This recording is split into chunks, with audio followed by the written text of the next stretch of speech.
Hello everyone. आज की इस वीडियो में हम लोग डिस्कस करेंगे कि जो बिहार बोर्ड के द्वारा मॉडल पेपर जारी किया है उसके सॉल्यूशन को देखेंगे। मेरा आपसे रिक्वेस्ट है कि प्लीज़ आप इस वीडियो को शुरू से अंत तक देखिएगा, तभी आपके लिए ये वीडियो हेल्पफुल रहेगी।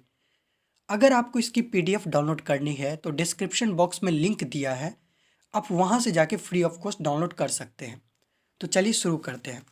तो जैसा कि आप मोबाइल स्क्रीन पे यहाँ पे देख रहे हैं कि ये इंटरमीडिएट एग्जामिनेशन 2021 मॉडल सेट है, वो भी किसकी, बायोलॉजी की। तो यहाँ पे आप देख रहे होंगे कि शुरुआत में कुछ इंस्ट्रक्शन दिए हैं, तो मैं ये मान के चलूँगा कि आप लोग इसे एक बार ज़रूर पढ़ लीजिएगा। ठीक है, तो ये कुछ इंस्ट्रक्शन दिए हैं, देख सकते हैं आप मोबाइल स्क्रीन पे। अगर आपने मॉडल सेट डाउनलोड किया होगा तो वहाँ पे भी आप देख सकते हैं। ठीक है, तो हम लोग यहाँ से शुरू करते हैं कि एक्चुअली यहाँ से हमें पढ़ना है। ठीक है, तो देखिए यहाँ पे आपको खंडा यानी कि सेक्शन है। यहाँ पे आपको क्या है कि मैं आपको एक चीज़ बता दूँ कि यहाँ पे आपको 70 क्वेश्चन दिए रहेंगे ऑब्जेक्टिव, उसमें से किसी 35 को आपको करेक्ट करने हैं। ठीक है, तो हम लोग उसी से पहला क्वेश्चन यहाँ पे मैं आपको पूरे 70 क्वेश्चन का सॉल्यूशन बताऊंगा, बट आपको वहाँ पे एग्जाम में 35 का करेक्ट करके आना है। तो हम लोग फर्स्ट क्वेश्चन पे मूव करते हैं। तो यहाँ पे क्या कह रहा है पहला क्वेश्चन, गुणसूत्र के यूक्रोमेटिन की क्या विशेषता है, यानी कि आनुवंशिकता सक्रिय होता है या फिर उदासीन होता है, आनुवंशिकता निष्क्रिय होता है या फिर दोनों, बी और बी तथा सी।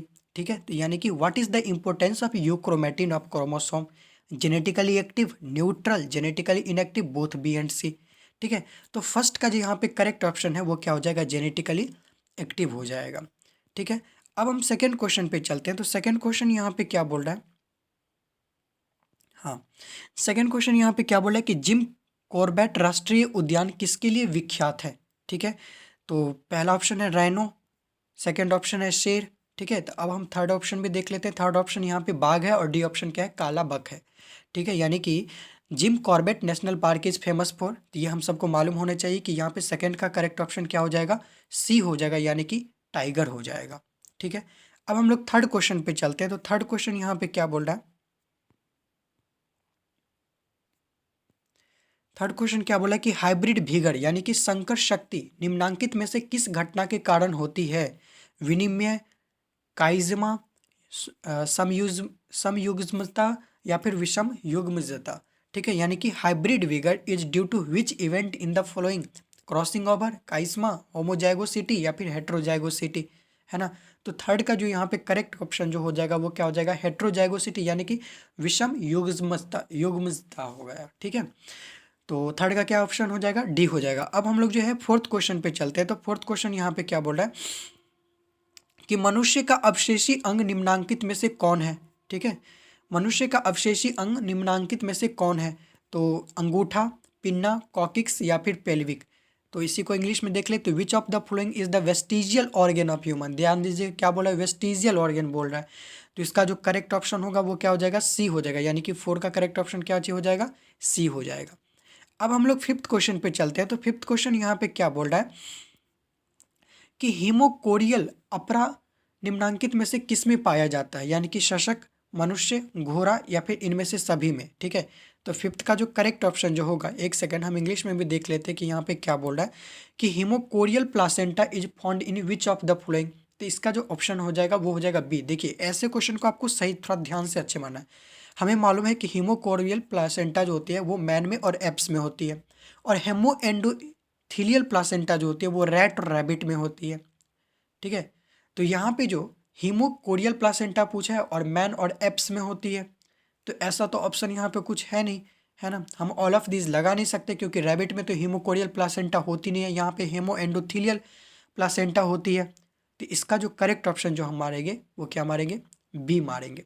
ठीक है, तो इसलिए फिफ्थ का जो करेक्ट ऑप्शन होगा वो बी होगा। एक बात का ध्यान रखिएगा, जब भी आप पीडीएफ डाउनलोड कीजिएगा तो उसके अंदर क्या होगा, जो भी करेक्ट आंसर होगा वो अंडरलाइन किया हुआ रहेगा।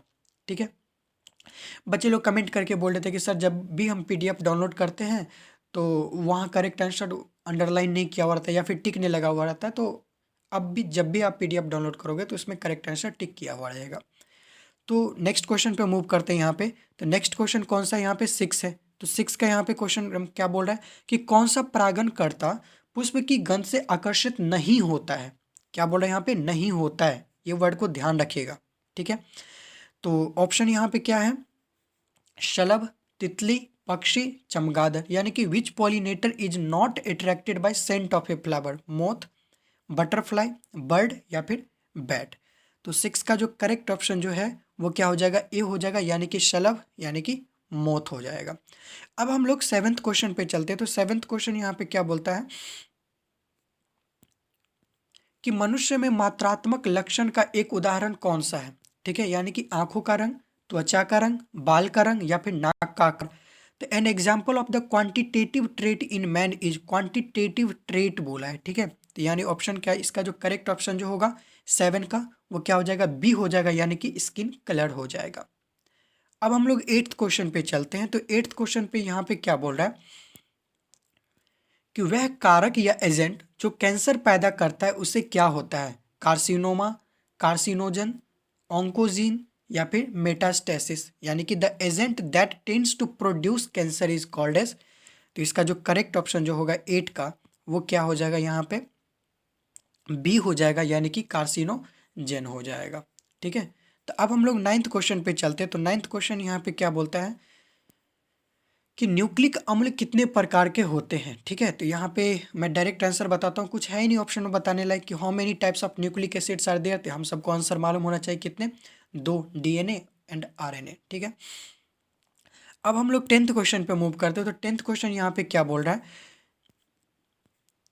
कि एक पारितंत्र में पहला ट्रॉफिक स्तर होता है, ठीक है। तो यहाँ पे बोला है कि प्राथमिक उत्पादक, द्वितीय उत्पादक, प्राथमिक उपभोक्ता या फिर द्वितीय उपभोक्ता, ठीक है। The first trophic level in an ecosystem consists of. तो 10 का जो करेक्ट ऑप्शन होगा वो क्या हो जाएगा, ए हो जाएगा, यानी कि प्राइमरी प्रोड्यूसर्स हो जाएगा। अब हम लोग 11th क्वेश्चन पे मूव करते हैं। तो 11th क्वेश्चन पे यहाँ पे क्या बोला है 11th क्वेश्चन कि कोशिकीय जीन का नाम बताए जो सक्रिय होने पर कैंसर का कारण बन सकते हैं, ठीक है। ऑप्शन ए है ऑन्कोजीन, प्रोटोऑन्कोजीन्स, दोनों ए तथा बी, या फिर साइलेंट जीन्स, ठीक है। तो 11 का क्या बोल रहा है इंग्लिश में क्वेश्चन कि name the cellular jeans which when activated can cause cancer. तो इसका जो करेक्ट ऑप्शन होगा वो हो जाएगा बोथ ए एंड बी। देखिए अगर यहाँ पे सी की जगह कुछ और आंसर आता तो फिर ऑन्कोजिन्स और प्रोटोऑन्कोजिन्स में से कोई एक ऑप्शन होता, लेकिन अगर यहाँ पे बोथ ए एंड बी बोला है तो हमें दोनों टिक मारने हैं, ठीक है। तो इसलिए इसका जो करेक्ट ऑप्शन होगा सी का मतलब सी हो जाएगा, यानी कि बोथ ए एंड बी हो जाएगा। अब हम लोग यहाँ पे क्वेश्चन नंबर 12 पे चलते हैं। तो क्वेश्चन नंबर 12 यहाँ पे क्या बोला है कि जीन गन किसकी मदद से जीन को कोशिकाओं में प्रवेश करा सकता है, यानी कि प्लाज्मिड, कॉस्मिड, फाज्मिड्स या फिर सूक्ष्म शर्रों की तरह। तो क्या बोला है कि gene gun can introduces genes into cells with the help of. तो इसका करेक्ट आंसर होगा 12 का। बहुत सारे आंसर, बहुत सारे बच्चे यहाँ पे प्लाज्मिड टिक मार करके आएंगे, लेकिन नहीं, हमें मालूम होना चाहिए कि इसका जो करेक्ट आंसर होगा वो क्या हो जाएगा, माइक्रोस्कोपिक पैलेट्स हो जाएगी, ठीक है। तो 12 की करेक्ट ऑप्शन डी हो जाएगी। अब हमें 13 क्वेश्चन पे चलते हैं। तो 13 क्वेश्चन यहाँ पे क्या बोल रहा है, एक सेकेंड, हाँ, कि आनुवंशिकता रूपांतरित फ्लेवर सेवर क्या है, यानी कि चावल, कपास, आलू या फिर टमाटर। तो यानी Flavr Savr is a genetically modified rice, cotton, potato या फिर टोमेटो, है ना। तो 13 का जो करेक्ट ऑप्शन जो होगा वो क्या हो जाएगा, डी हो जाएगा, यानी कि टोमेटो हो जाएगी। अब हम लोग 14th क्वेश्चन पे चलते हैं। तो 14th क्वेश्चन यहाँ पे क्या बोल रहा है, ध्यान दीजिए कि संख्या का सीधा पिरामिड निम्नांकित में से किसमें अनुपस्थित है, ठीक है। ये क्वेश्चन को बड़ा ध्यान से पढ़ना, नहीं तो आप थोड़ा सा भी मिस्टेक करोगे, आप गलत में टिक मार के चले जाओगे, आपको तो लगेगा कि मेरे 35 में 35 ऑब्जेक्टिव सही हो रहे हैं, है ना। तो इसका जो ऑप्शन है 1 है, घास स्थल है, झील है या फिर तालाब है ना। तो 14 का जो यहाँ पे करेक्ट ऑप्शन जो होगा, यानी कि क्या बोल रहा है क्वेश्चन में, एक बार हम फिर से पढ़ लेते हैं। The upright parameter of number is absent in which of the following. तो 14 का जो करेक्ट ऑप्शन होगा वो क्या हो जाएगा, यहाँ पे ए हो जाएगा, यानी कि फॉरेस्ट हो जाएगा, ठीक है। अब हम लोग 15 क्वेश्चन पे चलते हैं। तो 15 क्वेश्चन यहाँ पे क्या बोल रहा है कि पारितंत्र में जिसका पूर्ण पूर्ण विनिकरण नहीं होता है, ठीक है। तो यहाँ पे क्या, ऑक्सीजन, नाइट्रोजन, जल या फिर ऊर्जा, ठीक है। तो यानी कि विच इज नॉट, तो यहाँ पे क्वेश्चन क्या बोला है कि which is not recycled in ecosystem, ठीक है।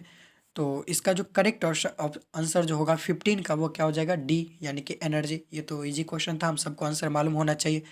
अब हम लोग 16 क्वेश्चन पे चलते हैं। तो 16 क्वेश्चन यहाँ पे क्या बोल रहा है, ध्यान दे दीजिए। हाँ, कि शुक्राणु जिसका स्खलन नहीं होता वे पुनः कहाँ अवशोषित होते हैं। ऑप्शन ए है वृषण कोश, बी ऑप्शन है वास इंफ्रेंस, शुक्रवाहक, या फिर इजैकुलेटरी नली। ठीक है, तो यहाँ पे क्या बोला कि spermatozoa which are not ejaculated are reabsorbed in the scrotum, vas efferens, vas deferens और इजैकुलेटरी डक्ट। ठीक है, तो 16 का जो करेक्ट ऑप्शन जो होगा वो क्या हो जाएगा, सी हो जाएगा, यानी कि वास डिफरेंस हो जाएगा। ठीक है, यानी कि शुक्रवाहक हो जाएगा। देखिए यहाँ पे वास डिफरेंस और वास डिफरेंस दोनों अलग अलग चीज़ें होती है, तो ध्यान रखिएगा। 16 का करेक्ट आंसर क्या हो जाएगा, सी हो जाएगा। अब हम लोग 17 क्वेश्चन पे चलते हैं। तो 17th क्वेश्चन यहाँ पे क्या बोल रहा है कि संयोजी उत्तक किस भ्रूणीय परत से बनते हैं। ठीक है, तो 17 का यहाँ पे क्या बोल रहा है, एक्टोडर्म, मीजोडर्म, और उसके बाद यहाँ पे ऑप्शन हम देख लेते हैं आगे क्या है यहाँ पे, कि एंडोमीजोडर्म या फिर एंडोडर्म। ठीक है, तो connective tissue are derived from which embryonic layer.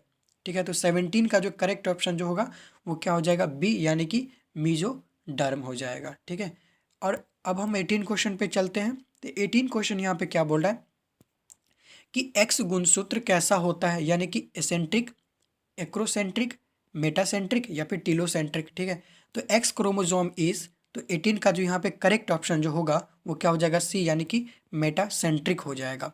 ठीक है, अब हम लोग 19 क्वेश्चन पे चलते हैं। तो 19 क्वेश्चन यहाँ पे क्या बोल रहा है, ध्यान दीजिए कि एलोसोम्स निम्नलिखित में से किसका नाम है। ठीक है, एलोसोम बोल रहे हैं यहाँ पे, एलोसोम्स। ठीक है, तो अलिंग गुणसूत्र का, लिंग गुणसूत्र का, गुणसूत्र पर सूजन या फिर काइनेटोकोर का। तो allosomes are the name of which among the following. तो 19 का जो करेक्ट ऑप्शन होगा वो क्या हो जाएगा, बी हो जाएगा, यानी कि सेक्स क्रोमोसोम्स का। ये तो आंसर हम लोग को मालूम होनी चाहिए। अब हम लोग 20 पे क्वेश्चन चलते हैं। 20th क्वेश्चन पे 20 क्वेश्चन यहाँ पे क्या बोला कि एंडोगैमी निम्नांकित में से किस में पाया जाता है। ठीक है, प्लाज्मोडियम में, प्लेनेरिया में, फिताक्रीम में या फिर हाइड्रा में। ठीक है, तो यहाँ पे एक बार इंग्लिश में भी देख लेते हैं क्या बोल रहा है कि endogamy is found in which of the flowing. तो 20 का जो करेक्ट ऑप्शन जो होगा वो क्या हो जाएगा, सी हो जाएगा, यानी कि टीनिया हो जाएगा। ठीक है, तो अब हम लोग 21 क्वेश्चन चलते हैं। तो 21st क्वेश्चन यहाँ पे क्या बोल रहा है कि मध चक्र निम्नांकित में से किस में पाया जाता है, मनुष्य में, बंदर में, गाय में, इनमें से सभी में। ठीक है, तो यहाँ पे बोला कि oestrus cycle occurs in which of the following. ठीक है, तो इसका जो करेक्ट ऑप्शन जो होगा हम सबको तो ये मालूम होनी चाहिए कि 21 का करेक्ट ऑप्शन क्या होनी चाहिए, सी होनी चाहिए। ठीक है ना, 21 का सी। अब हम लोग 22nd क्वेश्चन पे चलते हैं, यानी कि 22 क्वेश्चन नंबर पे चलते हैं। तो यहाँ पे क्या बोल रहा है कि रणथंभौर राष्ट्रीय उद्यान कहाँ स्थित है, यानी कि गुजरात में, राजस्थान में, उत्तर प्रदेश में या फिर मध्य प्रदेश में।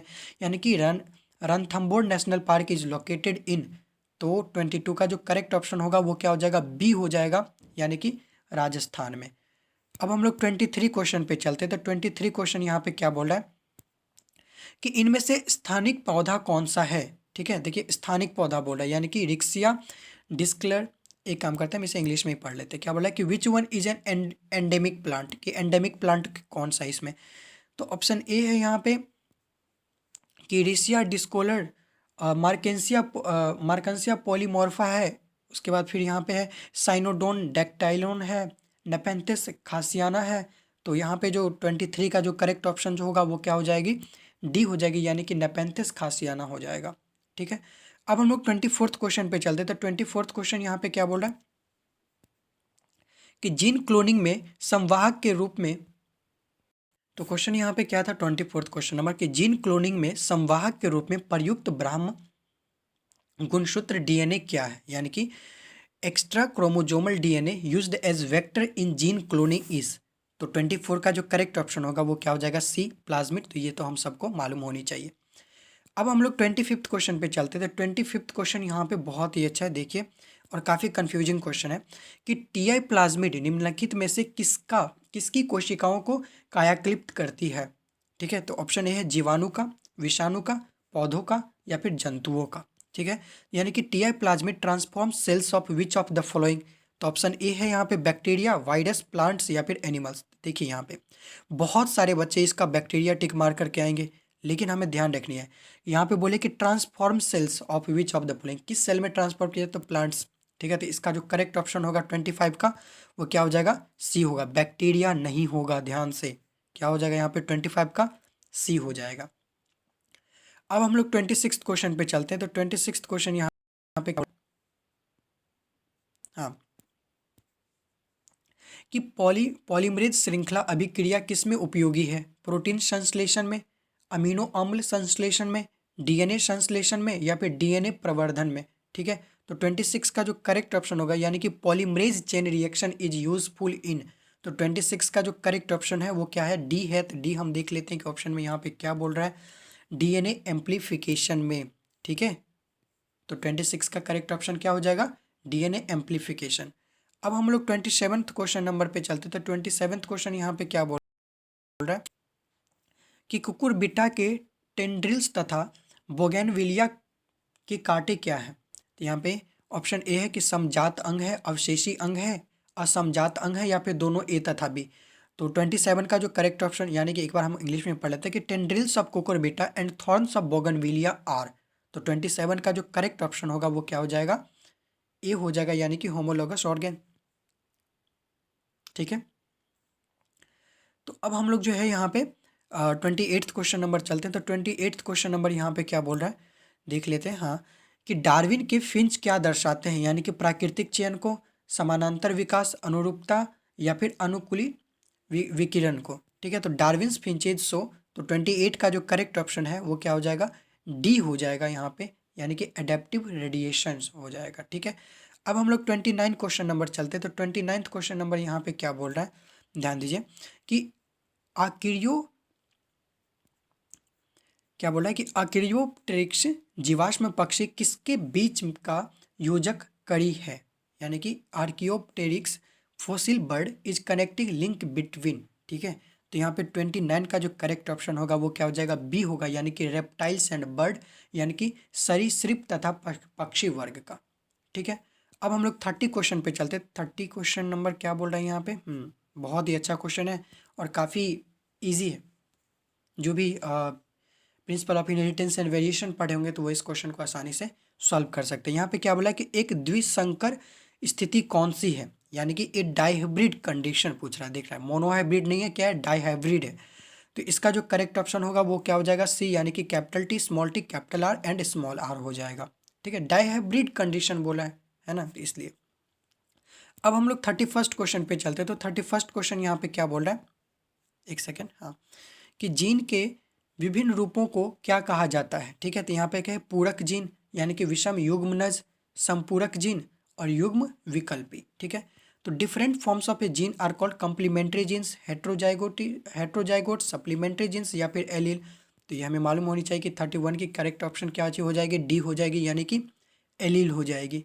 अब हम लोग 32nd क्वेश्चन पे चल रहे हैं, यानी कि 32 क्वेश्चन नंबर यहाँ पे क्या बोल रहा है कि टैप्टल कोशिका क्या दर्शाती है। ठीक है, यानी कि tapetal cell show mitotic division, meiotic division, endomitotic division, mitosis division या फिर एंडोमाइटोसिस एंड पॉलीप्लॉइडी।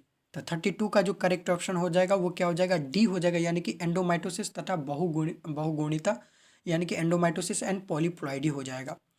तो अब हमें 33 क्वेश्चन पे ध्यान देना है कि 33 क्वेश्चन नंबर यहाँ पे क्या बोला है कि भ्रूण कोश किससे बनता है। क्या क्वेश्चन, भ्रूण कोश किससे बनता है, ऑप्शन क्या है, यानी कि क्वेश्चन क्या बोला कि embryo sac is formed by megaspore, megasporangium, female gametophyte, female gamete. देखिए, एम्ब्रियो सैक और फीमेल गैमिटोफाइट सेम चीज़ होती है। तो एम्ब्रियो सैक जो फॉर्म्ड होती है वो किससे, मेगास्पोर। आप एनसीईआरटी में एक लाइन दी गई है कि megaspore developed into female gametophyte और एम्ब्रियो सैक है। ठीक है, तो embryo sac is formed by megaspore हो जाएगा। तो इस तरीके से 33 का जो करेक्ट ऑप्शन हो जाएगा वो क्या हो जाएगा, ए हो जाएगा। अब हमें 34th क्वेश्चन नंबर पे चलना है। तो 34th क्वेश्चन नंबर यहाँ पे क्या बोल रहा है कि स्थानांतरण आरएनए पर इनमें से क्या पाया जाता है। ठीक है, तो यानी कि which one is present on transfer RNA, transfer RNA का बात हो रहा है यहाँ पे। तो 34 का जो करेक्ट ऑप्शन होगा वो क्या हो जाएगा, डी, यानी कि एंटी कोडोन हो जाएगा, यानी कि विरोधी कूट हो जाएगा। ठीक है, अब हमें 35th क्वेश्चन नंबर पे चलना है। तो 35th क्वेश्चन नंबर यहाँ पे क्या बोला है कि रिवर्स ट्रांसक्रिप्टेज क्या है। रिवर्स ट्रांसक्रिप्टेज क्या है, यानी कि रिवर्स ट्रांसक्रिप्टेज इज, तो इसका जो करेक्ट ऑप्शन जो है यानी कि 35th का वो क्या है, ए है, यानी कि RNA dependent DNA polymerase enzyme, यानी कि आरएनए निर्भर डीएनए पॉलीमरेज एंजाइम है।